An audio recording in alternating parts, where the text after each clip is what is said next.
오늘 2018년 새해의 첫 주일입니다. 오늘 지나가면 금년의 첫 이런 말 할 기회가 이제 별로 없습니다. 오늘이 마지막입니다. 지난 며칠 동안 첫 번째 거 하느라고 많이들 바쁘셨습니다. 새해가 시작됐는데도 참 여러 가지로 정신이 없습니다. 특별히 이 지역을 아주 강타한 이 주의 때문에 또 여러 가지로 염려할 일들이 많이 벌어지고 있습니다. 근데 추위하고 또 상관없이 한국이나 미국이나 또 근심하게 하고 염려하게 하고 때로는 또 분노하게 하는 일들도 끊임없이 벌어집니다. 한국에서 어떤 건물에 불이 나가지고 또 옛날 세월호 때처럼 뭐 난리는 아니지만 그래도 온 나라가 좀 시끄럽고 사람들이 또 손가락질하고 비난하고 원망하고 또 문제가 점점 커지고 있습니다. 그 불이 났을 때 많이 죽었습니다. 근데 이게 죽은 거를 가지고 이제 많은 원망이 생기고 있을 때 사실 뭐 나라가 잘못한 거 아닙니다. 또 대통령이 잘못한 것도 아닙니다. 그래서 막상 따지고 보면 이게 나라가 왜 나라냐 뭐 이런 차원에서 접근할 문제가 애초에 아닙니다. 수십 명이 죽은 이유, 그리고 그때 그 사람들이 죽지 않을 수 있는 길이 뭐였나 이거를 찾아보면 아주 작은 일들입니다. 어떤 일들이냐 하면 그때 출동했던 거기 이제 지방이기 때문에 그 소방대원이 이렇게 많지 않습니다. 처음에 도착한 게 6명인가 그랬대요. 근데 도착했을 때 그때 도착하자마자 30초 동안 1분 동안 어떤 판단을 하고 어떤 결정을 했느냐, 그게 과연 최선의 결정이었느냐, 이런 게 중요합니다. 근데 그때 접근할 때 처음에 도착했을 때 팀장이 지금 1층에 가스 탱크가 있는데 저거를 먼저 끄지 않으면 갖다 가면 저게 폭발하면 그러면 온 건물이 그냥 불덩어리에 휩싸이게 되고 한 사람도 구하지 못하고 다 죽는다.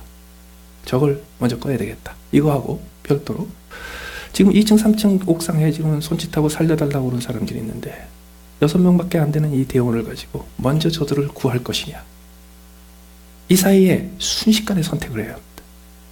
1초, 2초, 3초 만에 선택을 해야 합니다. 근데 그 작은 선택, 순간적인 선택이 아주 큰 차이를 만들어 냅니다. 미국은 미국대로 아직도 대통령 때문에 되게 시끄럽습니다.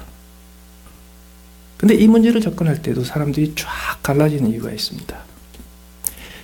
미국의 정신이 뭐냐, 미국의 가치관이 뭐냐, 미국이 어떻게 위대한 나라가 될 수냐, 이런 거 아무런 상관이 없습니다. 그런 거 가지고 문제가 해결되지도 않고 그런 거 가지고 문제가 생긴 것도 아닙니다. 사실 어떤 일이 벌어진 거냐면 대통령이 또는 대통령 주변에 있는 사람들이 또 이 나라를 이끌어가는 지도자라는 사람들이 참 행동거지가 마음에 안 들고 때로는 추하기도 하고 때로는 아주 더럽기도 해요. 그런데 그래도 이 나라가 동성결혼을 허용하는 집단에 넘어가는 건 안 된다. 이 두 가지 사이의 선택입니다. 두 가지 사이의 선택입니다. 위대한 아메리카와 위대하지 않은 아메리카의 사이의 선택이 아닙니다. 그 두 가지 사이의 선택입니다. 이게 무슨 뜻이냐면 금년에 우리가 1년 동안 하나님께서 우리를 인도하시고 이끌어가시고 하나님의 말씀에 순종하고 하나님을 기쁘게 해드리는 길을 걷고 싶어 하는데 그 과정에서 우리가 생각하고 결정하고 판단하고 행동할 때마다 같이 선택을 해야 되고 같이 판단을 해야 합니다. 그럴 때 우리가 적용할 수 있는 게 자유와 평등과 공평과 정의와 이런 거 아닙니다. 하나님의 의와 하나님의 공의와 자비와 사랑 이런 것도 아닙니다. 내 눈앞에 있는 거의 어떤 거를 선택해야 될지 망설이게 만들 정도로 이걸 선택해도 이런 문제가 있고 저런 거 선택해도 저런 문제가 있는데 이런 거를 선택하면 이게 좋고 이런 것을 선택하면 이것이 좋고 그런 상황에서 1초, 2초 사이에 무슨 선택을 할 건가? 하루 이틀 사이에 무슨 선택을 할 건가? 몇 시간 내에 내가 어떤 선택을 할 건가? 그런 거를 결정할 때는 소위 말하는 거대 담론, 거창한 신념과 이념과 신학 이런 거 아무 소용없습니다. 그때 내 행동을 결정해주는 가치관, 몸에 밴 가치관이 있습니다. 그럼 금년에 우리가 하나님의 뜻대로 하나님의 인도하심대로 살아가려면 어떤 가치관을 붙잡아야 되느냐? 무엇이 내 말과 행동과 내 선택을 하나님을 기쁘시게 해드리고 하나님이 원하시는 쪽으로 이끌어갈 수 있느냐? 우선 우리 자신을 믿으면 안 됩니다. 내게서 그 판단할 수 있는 능력을 찾으면 안 됩니다. 그건 사탄이 하는 짓입니다. 사탄이 우리를 유혹하는 거. You can do it. 그거 아닙니다. 안 된다는 거 알아야 합니다. 그래서 그런 선택을 할 때 우리는 내게 그런 능력이 있다는 사실을 인정하지 말고 그걸 주장하지 말고 내게 그런 능력이 없다라고 인정하고 그 다음 누군가가 나를 지켜보고 있다를 인식해야 합니다. 내가 이 말을 해야 될까 말아야 될까? 그럴 때 뭘 해야 돼요? 누가 나를 지켜보고 있어. 내가 이 선택을 하는 게 과연 정말 이게 해야 될 일일까? 그럴 때 머릿속에서 온갖 거 다 굴릴 때요. 한 가지 또 기억해 하실 거예요. 누가 나를 지켜보고 있다. 누가 나를 지켜보고 있다. 누구가 누굽니까?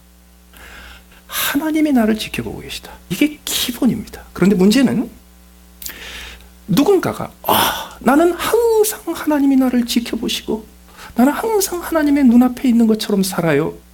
저는 그런 사람 잘 신뢰 못합니다. 아무도 검증할 수 있는 것을 자신 있게 말하는 사람은 믿을 만한 사람이 못 됩니다.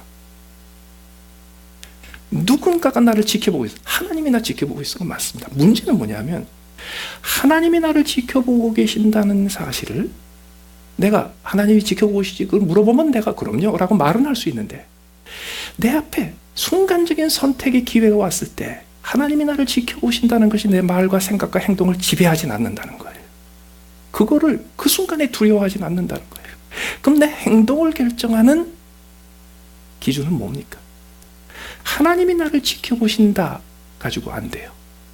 그 대신에 누군가가 나를 지켜봐야 돼요. 누가 나를 지켜봐야 돼요?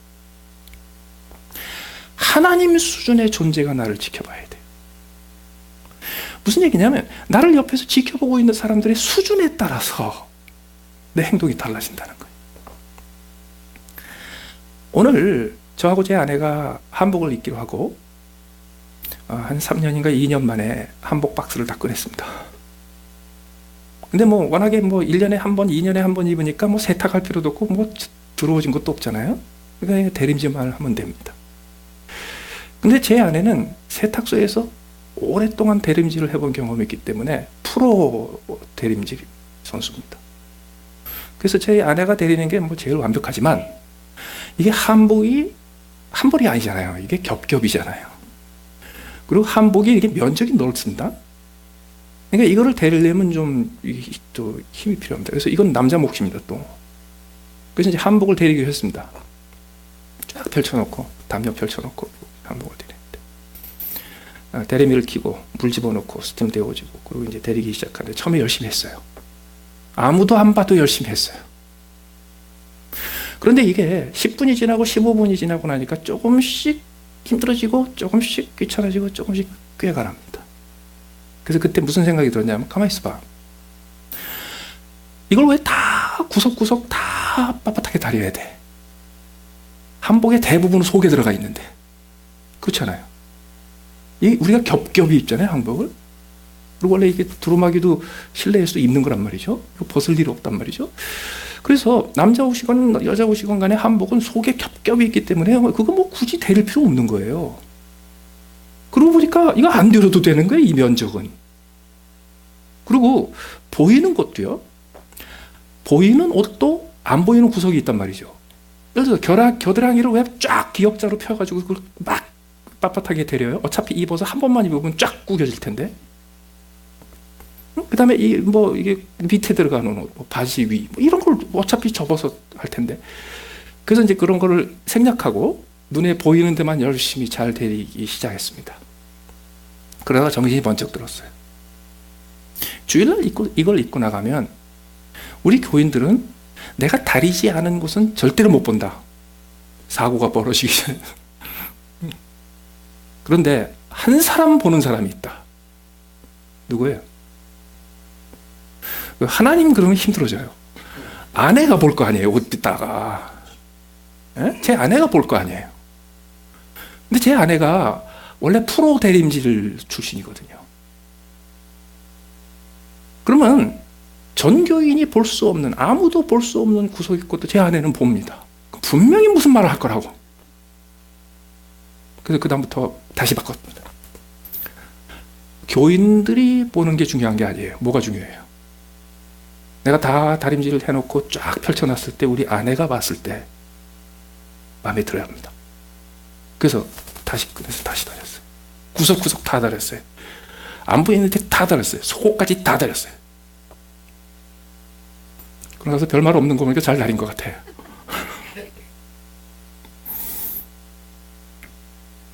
무슨 얘기냐면 하나님이 보고 계신다. 이거 가지고 우리 행동 결정이 안 됩니다.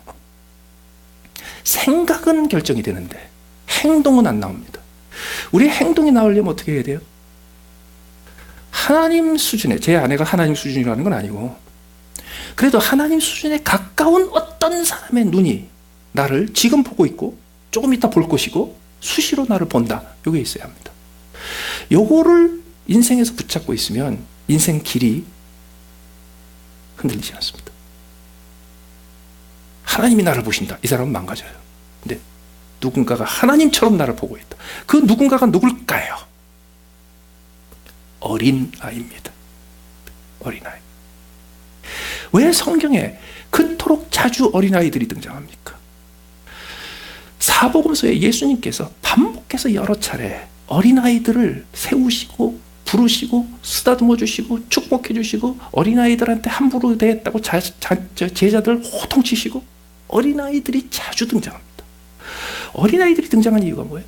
이 어린아이가 등장하기 때문에 어린아이들을 중심으로 어린아이 신학화가 이루어졌습니다. 신학화라는 건 뭐냐면 쓸데없이 추상화하는 거예요.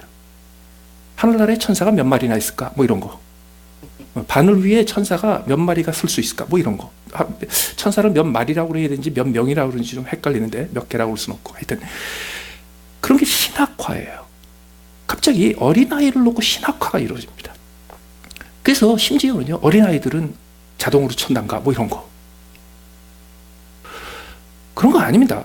오늘 본문도 어린아이가 등장하는 대표적인 본문 중에 하나입니다. 우리 한 절만 읽었지만 1절부터 14절까지가 그냥 어린아이를 중심으로 한 예수님의 긴 가르침입니다. 근데 이 어린아이를 중심으로 한 가르침의 시작은 뭔가요? 제자들이 1절에서 이렇게 묻습니다. 주님, 선생님, 천국에서 누가 큽니까? 여러분, 어린아이가 등장하는 대목은 거의 빠짐없이 천국에 어떻게 들어가느냐의 질문에 대한 반응이 아닙니다. 천국에 들어간 후, 천국에서 누가 크고 누가 작으냐의 가르침입니다. 그래서 어린아이를 가지고 하늘나라 어떻게 가느냐를 찾으면 안 됩니다. 물론 하나님 예수님께서 한두 차례에 걸쳐서 하늘나라에 들어가는 구원받는 길과 어린아이를 연관시키는 경우는 있어요. 어린아이처럼이라는 단어를 써서.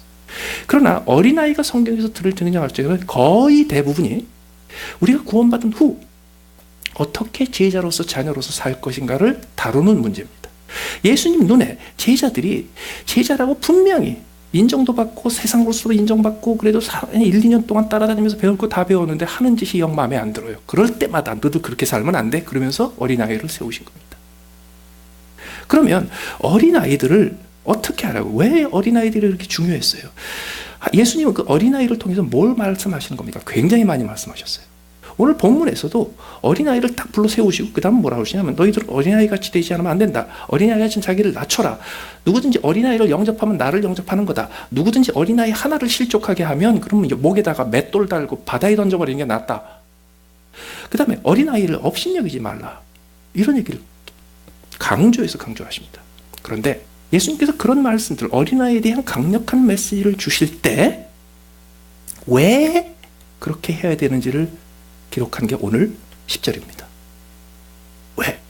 오늘 10절 어떻게 됩니까? 삼가 이 작은 자 중에서 하나도 업신여기지 말라. 거기까지가 해라 마라의 말씀이에요. 그러다가 너희에게 말하노니 I'm telling you. 이 소리가 나오면 정신 바짝 들어야 돼요. 잠 깨세요 지금. 바짝 정신 차려. 너희에게 말하노니 그들의 천사들이 하늘에 계신 내 아버지 얼굴을 항상 배옵느니라. 요게 이유입니다. 요게 근거입니다. 왜 어린아이 이렇게 중요하냐고요? 그들의 천사가 아버지 하나님을 항상 얼굴을 뵙기 때문에 그래요. 왜 예수님의 가르침이 그렇게 중요합니까? 그들의 천사가 하나님을 뵙기 때문에 그래요. 그런데 이 본문 때문에 이번에는 어린아이가 아니라 천사의 신학화가 이루어집니다. 그래서 온갖 천사론이 다 발달됩니다. 그 중에 하나가 뭐가 있냐면 수호 천사가 여기서 나옵니다. 수호 천사. Guardian Angel. 이 Guardian Angel이라는 개념에서 시작해서 뭐 Guardian of Universe, 뭐 Galaxy 뭐 이런 것도 나오고 온갖 소설과 스토리와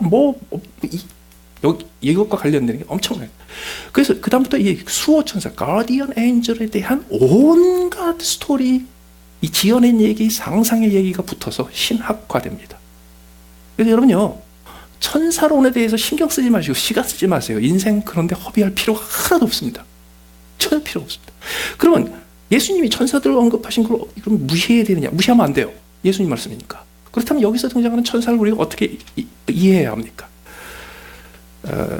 제가 천사론을 오늘 정리해야 될게요. 여기 천사라는 단어 나오죠. 이 단어의 원래 단어는 앙겔로스입니다. 앙겔로스. 앙겔로스는 앙겔론을 전달하는 사람입니다. 앙겔론은 메시지입니다. 소식.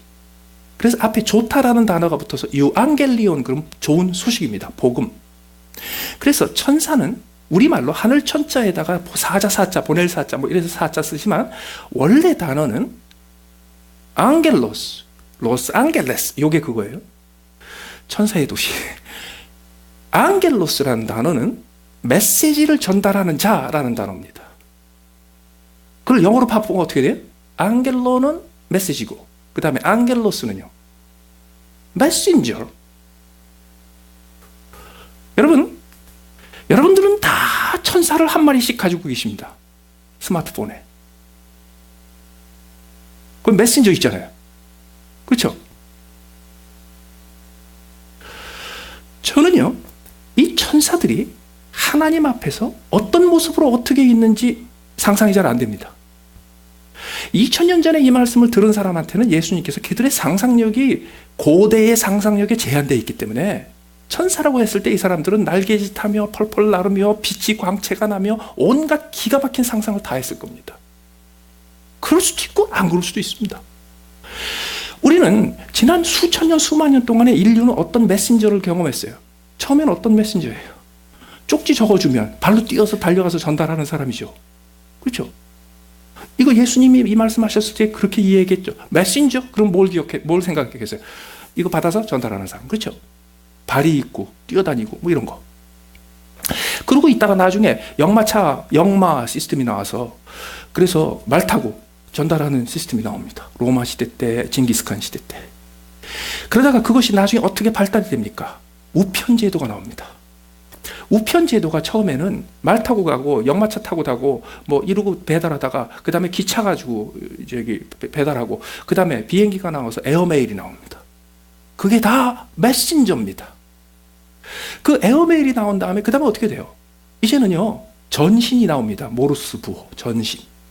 그래서 전보 치는 게 가능합니다. 가서 이렇게 몇 글자 불러주면 또 해가지고 이렇게 가는 거. 그러다가 전화가 나옵니다.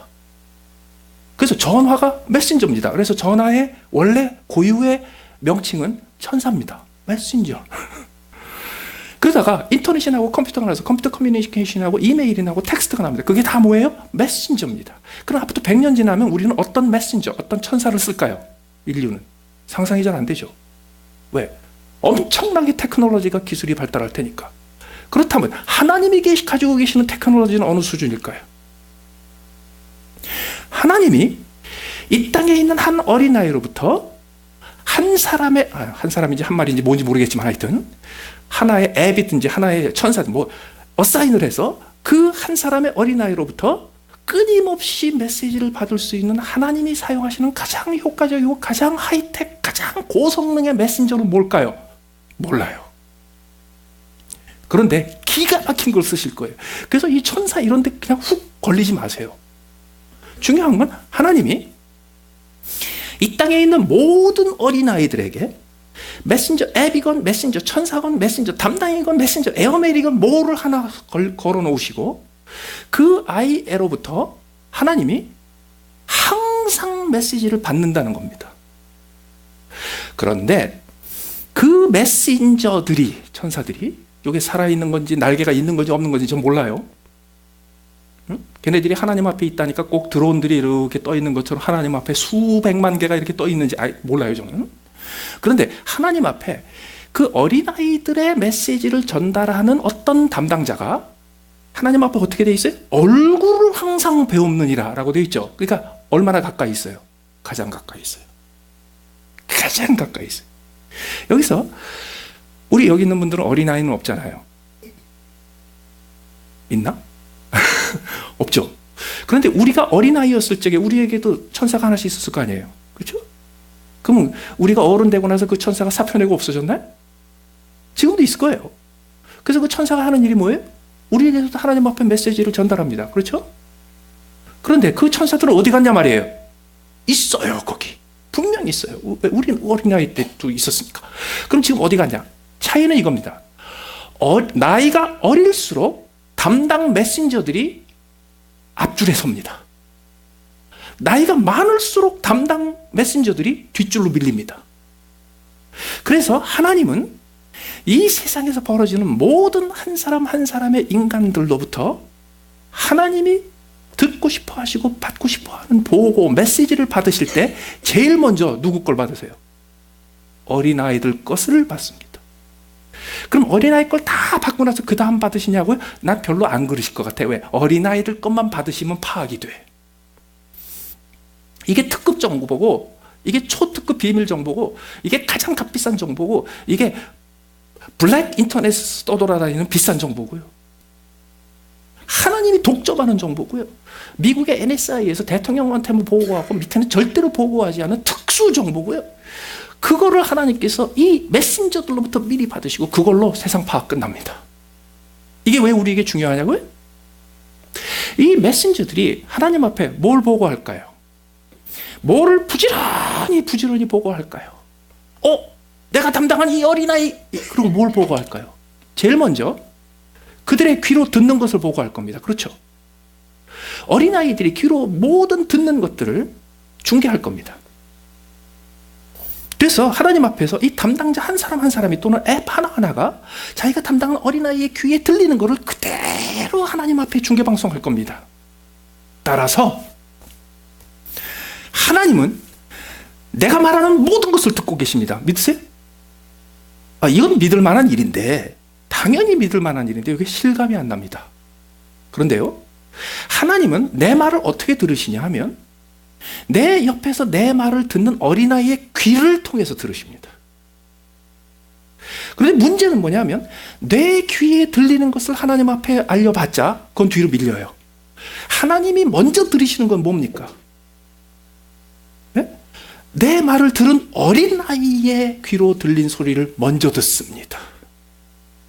따라서 하나님은 우리 주변에다가 어마어마하게 도청 감청 장치를 해놓으셨습니다. 그게 뭐예요? 이 돌아다니는 애들입니다. 걔네들은 하나님이 우리의 인생에 보낸 감청 시설입니다. 하나님은 그 아이들의 귀를 마이크로 사용해서 우리의 모든 것을 먼저 듣고 계십니다. 두 번째로, 이 천사들은 귀로 들리는 것을 옮길 뿐만 아니라 그 아이들을 보고 있을 겁니다. 그래서 그 아이들이 느끼는 것, 경험하는 것, 아이들이 닥치는 것을 하나하나 빠짐없이 살피면서 그 아이들의 1초 1초 동안 벌어지는 모든 경험과 닥치는 일들을 즉각 하나님 앞에 보고할 겁니다. 그렇죠? 그래서 우리 주변에 있는 어린아이들이 어떤 경험을 하고 어떤 느낌을 받고 어떤 체험을 하고 있는가가 실시간으로 하나님 앞에 보고가 됩니다. 그들은 어떤 경험을 합니까? 오늘 본문의 앞에 가보면요, 이렇게 얘기하세요. 너희가 돌이켜 아이들과 같이 되지 않으면 결단코 천국에 들어가지 못하리라. 왜? 무슨 의미로? 어린아이 같이 자기를 낮추는 사람이 천국에서 큰 자니라. 자, 여러분 제가 물어볼게요. 어린아이들이 자기를 낮춰요? 그런 거 보셨어요? 어린아이들이 자기를 낮추면서 겸손 떠는 거 보셨어요? 이거는요, 아이들이 철이 들어가지고 자기 스스로를 겸양하고 이거 아닙니다. 아이들이 자기를 낮추는 사람이라고 하나님 예수님이 부르신 이유가 있습니다. 아이들은요, 이미 낮아요. 걔네들은 높은 애들이 아니에요. 기본적으로 이미 낮은 게 걔네들의 처지예요. 그런데 어린아이들은 자기가 낮은 것에 대해서 신경 안 씁니다. 자기가 낮은 것 때문에 흥분하지 않습니다. 자기가 낮은 자라고 취급받는 것을 당연시 여깁니다. 그 애들은 당연시 여기는데요, 어른들이 더 낮춰. 애들이 뭘 한다 그래? 뭐 이런 거. 애들은 가! 뭐 이런 거. 그런 일이 벌어질 때마다 메신저들은 하나님을 보고할 겁니다. 얘가 또 낮춰졌어요. 얘가 또 낮춰졌어요. 애를 또 이렇게까지 더 낮추려고 그래요. 너희들이 누구 어린아이 하나를 영접하면 곧 나를 영접함이라고 그랬어요. 무슨 얘기냐면 어린아이 하나를 영접하면요, 예수님이 자기를 대접한 것과 똑같이 대접한다는 거예요. 보고합니다. 천사들이. 이분이 이 아이를 영접했어요. 쫓아내지 않고. 우리가 어떻게 뭐 애들이 영접하고자 하시고 뭐 애들이 뭐 오면 영접하죠. 그게 아니에요. 항상 가라 그래. 야, 애들은 가. 여기 애들 있을 자리가 아니야.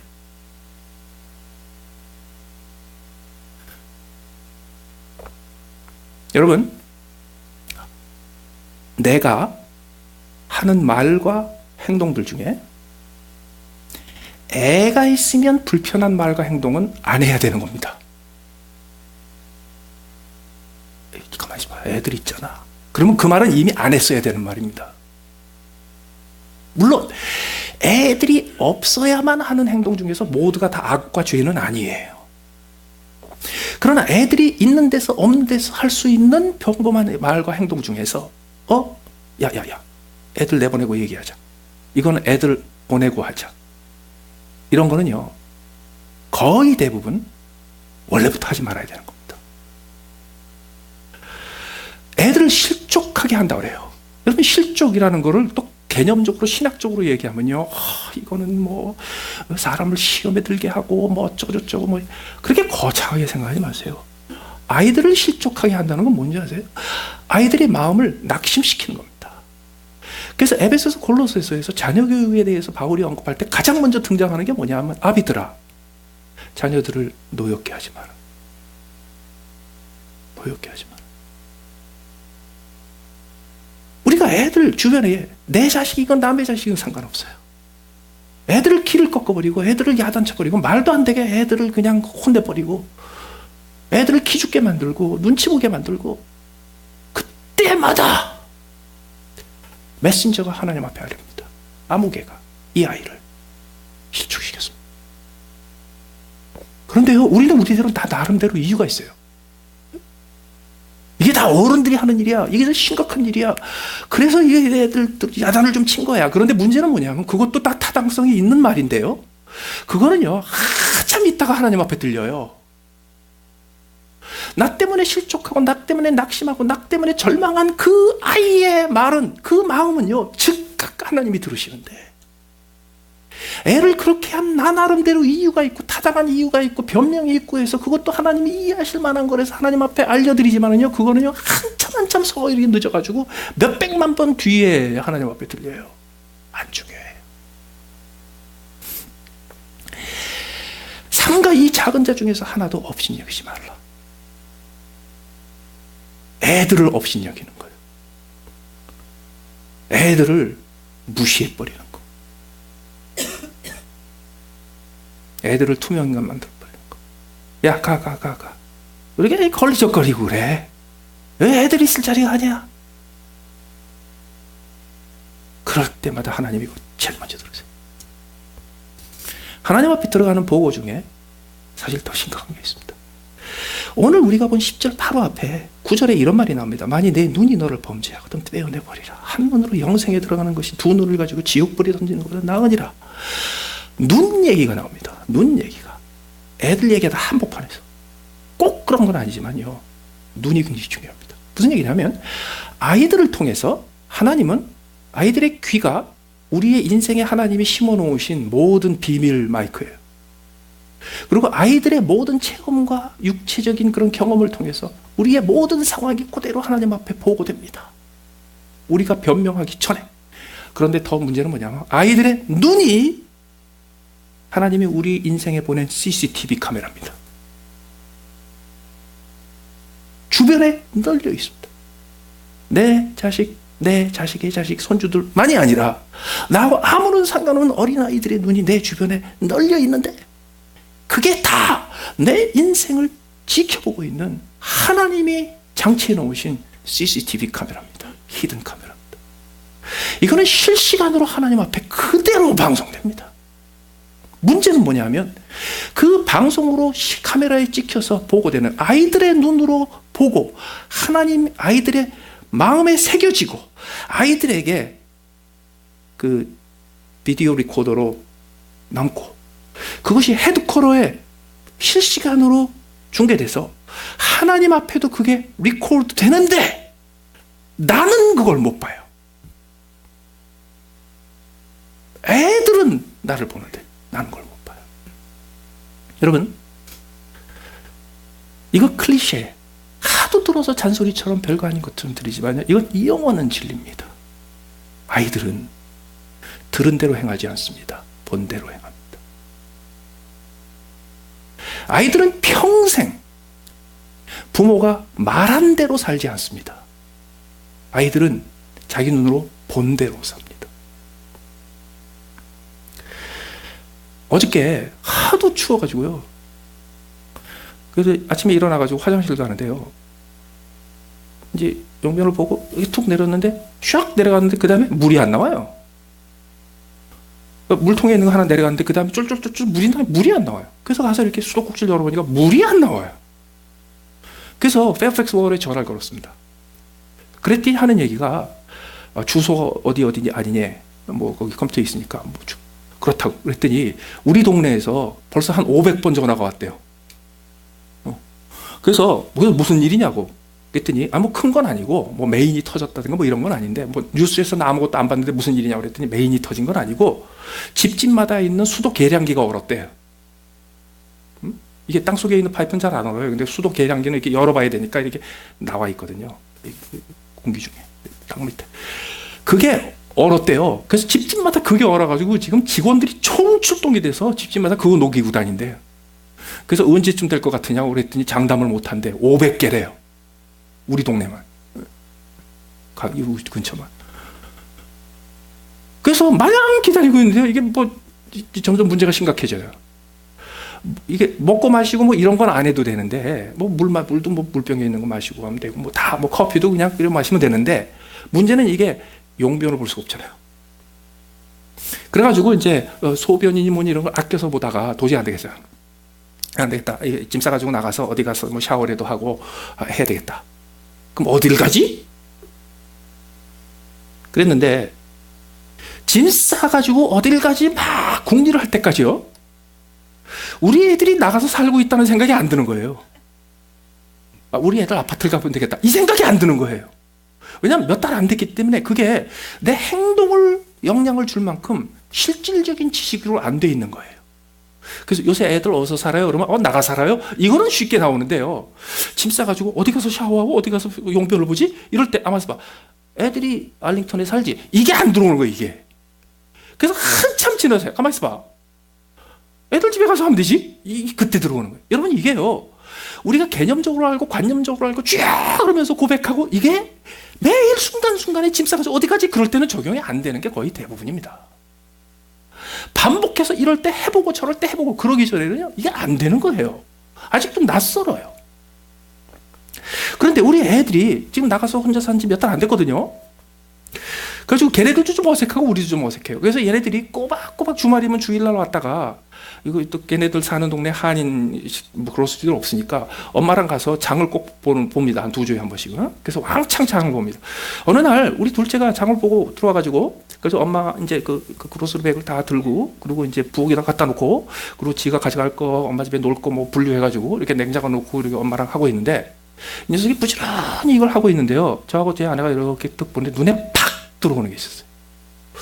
얘가 그로서리 백에서 이렇게 다 집어넣고 넣고 뭐 냉장고에 넣고 딱 그로서리 플라스틱 백이 비었잖아요. 요거를 쭉 당겨서 착착착착 접어서 싱크대 밑에 있는 그 우리 아내가 늘 그 빈 플라스틱 백 모아놓는 박스 있거든요. 거기다가 탁 넣는 거예요. 그런데 옆에서 아 얘가 이거를 아껴서 리사이클 하려고 넣었구나 이 차원이 아니고 쭉 넣는 게 지 엄마하고 똑같아. 그런데 우리는 한 번도 해야 돼. 야, 너 살림하려면 이거 아껴야 돼. 이런 말을 해본 적이 없어요. 근데 어려서부터 본 거거든요. 그래서 어려서부터 봐서 이미 생각 속에 몸속에 배어 있는 거예요. 얘가 나가서 혼자 살 수 있을 내가 대학 졸업하고 처음으로 이제 혼자 살고 이제 살림하는데 얘가 조금 안심이 되더라. 본대로 하는구나.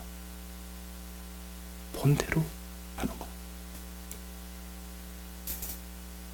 여러분, 집에 개하고 고양이를 딱 데리고 오잖아요. 그러면 개, 고양이들 중에서 이렇게 가축으로 제대로 야성이 없어지고 가축으로 제대로 이제 길들여진 애들은 집에 딱 오면 그다음부터 뭐 하는지 아세요? 자기의 생명의 존재의 모든 근거가 주인한테 달려있다는 걸 알고 24시간 내내 귀를 쫑긋 세우고 눈을 반짝반짝 떠가지고 주인만 봅니다. 24시간 내내 주인만 봅니다. 그래서 나는 화날 때 어떤 표정이 나오는지 전혀 알지 못하고 걔는 압니다. 나는 배고플 때 어떤 얼굴 표정이 되는지 나는 전혀 모르는데 걔는 압니다. 그런 거 아세요? 그래서 배고프면요, 개가 와가지고서 나를 끌고 냉장고 가는 게 개가 영물이어서가 아니고 수백 시간을 봐서 그래요. 아, 저 얼굴을 하면 우리 주인은 냉장고로 간다. 이걸 알기 때문에 그래요.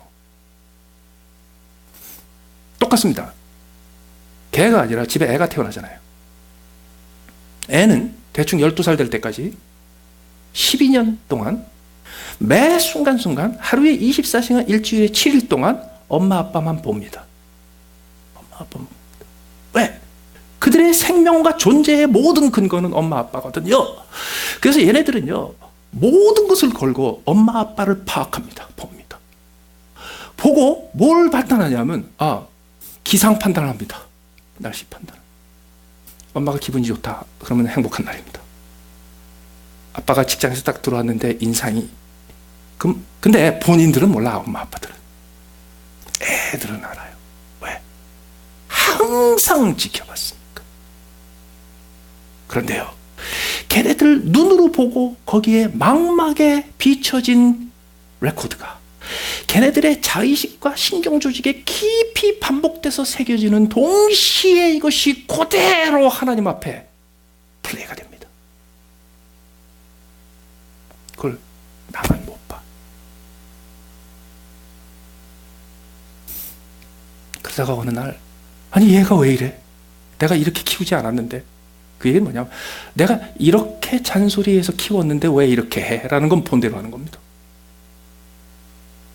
그 본대로 하다가 어느 날 엄마 아빠가 말하는 것과 엄마 아빠가 행동하는 것이 하늘과 땅 차이다라는 순간 이 아이들은 엄마 아빠의 정신적인 관계가 끊어집니다. 제가 처음 파타임 전도사 했을 때 맡았던 게 한어 청소년부였어요. 그 당시 조기유학이 시작될 때였기 때문에 엄청나게 문제가 많았습니다. 껄핏하면 저도 코트에 가가지고 불려가지고 증언해야 되고, 그때 아이들과 상담하고 부모들과 상담하고 한국에 있는 부모들하고 상담하고 미국에 있는 가디언하고 상담하고 온갖 일을 다 하면서요 정말 힘든 아이들의 인생, 힘든 아이들의 가정을 다 봤어요. 그런데 그들 중에 정말 엄청난 문제를 일으켜가지고 경찰에 불려다니고 코트에 끌려다니고 막 이러는 아이들이 그래도 쉽게 회복이 되는 애들이 있고 회복이 안 되는 애들이 있습니다. 평생 회복이 안 되는 애들이 있습니다. 평생 회복이 안 되는 애들의 공통적인 특징이 뭔지 아세요? 12살, 13살 되었던 그 시기 언제에 부모에 대해서 모든 리스펙트와 모든 권위를 끊어버린 겁니다. 언제 그런 일이 벌어지나? 아주 티피컬한 전형적인 현상이 이겁니다. 초등학교 다닐 때까지는 그냥 행복하게 철없이 그냥 뭐 이렇게 지냈어요. 근데 중학교를 딱 들어가니까요. 그때부터 이게 머리가 좀 큰 애들, 6개월, 8개월, 10개월 좀 먼저 큰 애들은 빨리 숙성하거든요. 근데 그 중학교 때쯤 들어가가지고 티네이저가 됐을 때 빨리 성숙한 애들은요, 빨리 문제 일으킵니다. 그래서 초등학교 때는 그런 일이 거의 없는데 중학교를 딱 들어가면요, 문제를 일으키는 애들이 꼭 클래스에 몇 명씩 생깁니다. 문제 아들이. 얘네들이 중학교를 딱 들어가서 클래스에서 그런 친구들을 봐요. 그럼 얘네들 눈에도 보여. 아, 쟤는 문제다. 쟤는 힘들다. 쟤는 앞으로도 계속 문제 사고 치겠다. 그럴 때 어떤 생각이 드냐면, 근데 우리 엄마가 아빠가 나 항상 주일학교 다니면서 우리 선생님하고 우리 엄마 아빠가 항상 나한테 그랬잖아. 죄인을 불쌍히 여기고 악한 사람들을 사랑하고 주변에 연약한 사람들은 더 사랑하고 누군가가 부족한 것이 있으면 내가 그걸 채워주고 그랬잖아. 그러니까 얘가 처음으로요 그걸 실천해 보려고 그래. 그래서 같은 반에 있는 수십 명 애들 중에서요 그 제일 골치 아픈 애 걔를 더 가까워해. 더 카톡 잘 하고요. 더 메신저 다 하고 그래서 더 가까이 시간 보내요. 어느 날 뒤늦게 엄마 아빠가 그걸 알아요. 그래서 그냥 가슴이 철렁해가지고서 그래서 애를 딱 불러서 제일 먼저 하는 일이 뭔지 알아요? 너 걔하고 놀지 마. 왜? 그럴 때 뭐라 그러는지 아세요? 걔네들 부모 봐. 걔네들이 어떤 애들이야? 그럴 때 애들이 얘기합니다. 엄마, 그래서 내가 걔한테 예수님 얘기도 하고 복음도 전해주고 하나님의 사랑을 알게 하려고 내가 친하려고 그러는 거야. 그건 들리지도 않아요. 무슨 소리야? 너 걔 형이 어떻게 되는 줄 알았어? 걔네 엄마 아빠가 어떻게 사는지 알아? 그때 모든 게 무너져 버려요. 우리 엄마는 우리 아빠는 말과 행동이 달라. 보는 거하고 듣는 게 달라진 거. 그러면 정말 힘들어. 그래도 목사님 그래도 그런 애들하고 가까이 지내면 어떡해요? 어떤 부모님들은 심지어는요 걔가 흑인이잖아 이래가지고 또 차고 쳐요. 나중에 목사님 근데 흑인 걔하고 또 결혼하면 어떡해요? 그럴 때 어떻게 되는지 아세요? 그래? 너 정말 대단한 결심을 했구나. 너 혼자 하지 말고 엄마랑 같이 하자. 엄마랑 같이 걔를 위해서 기도하고 엄마랑 같이 걔를 위해서 사랑해주고 엄마랑 같이 걔를 위해서 걔가 하나님의 사랑을 느낄 수 있도록 같이 노력해보자. 나한테 알려줘.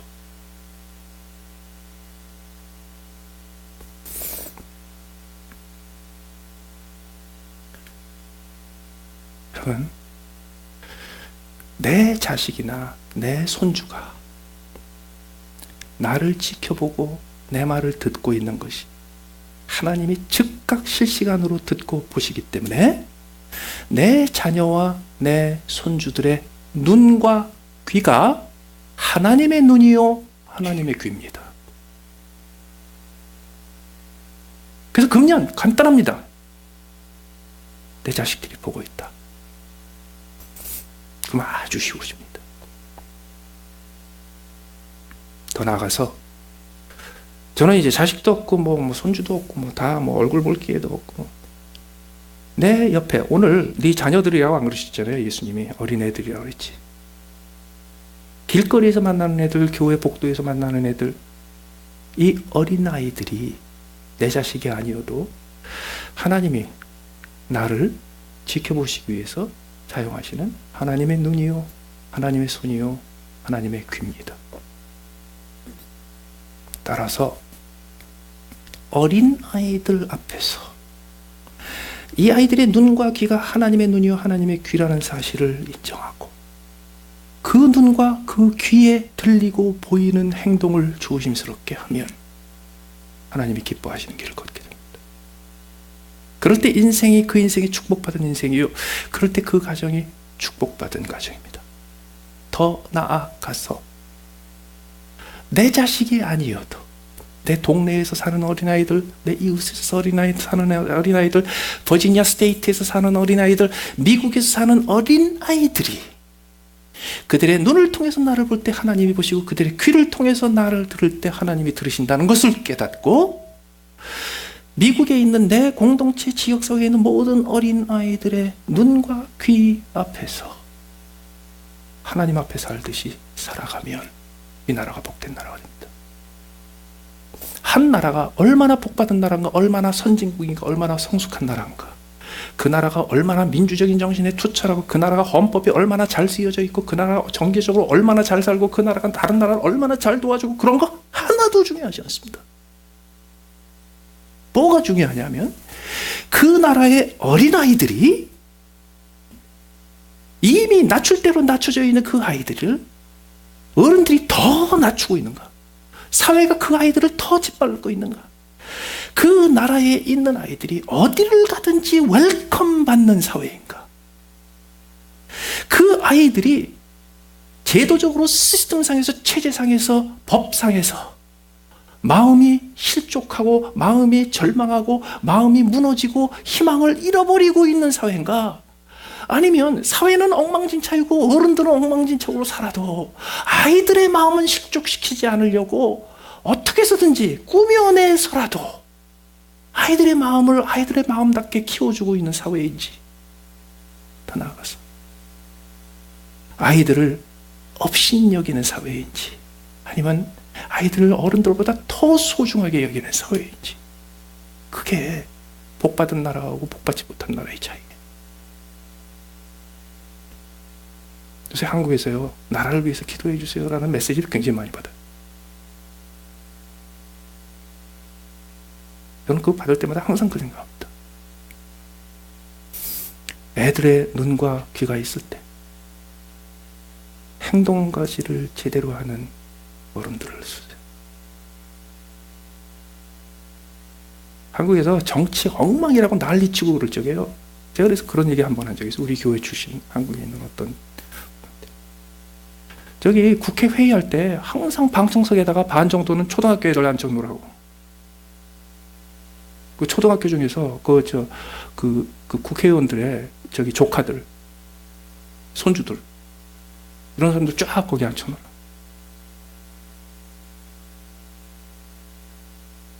조금 있다가 예배 끝나면 우리 애들이 쫙 들어와서 세배할 거거든요. 오늘 세배할 때 아이들에게 뭘 보여주시겠습니까?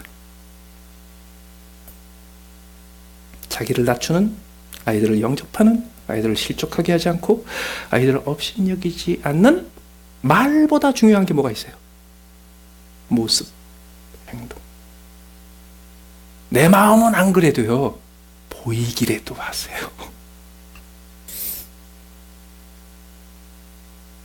그러면 그 아이들이 그거를요, 실시간으로 하나님 앞에 전송합니다. 그리고 그게 아이들의 로컬 리코더에, 하드 드라이브에 기록이 됩니다. 저장이 됩니다. 그럼 걔네들은요, 오늘 본대로 할 것입니다. 다 같이 기도하시겠습니다.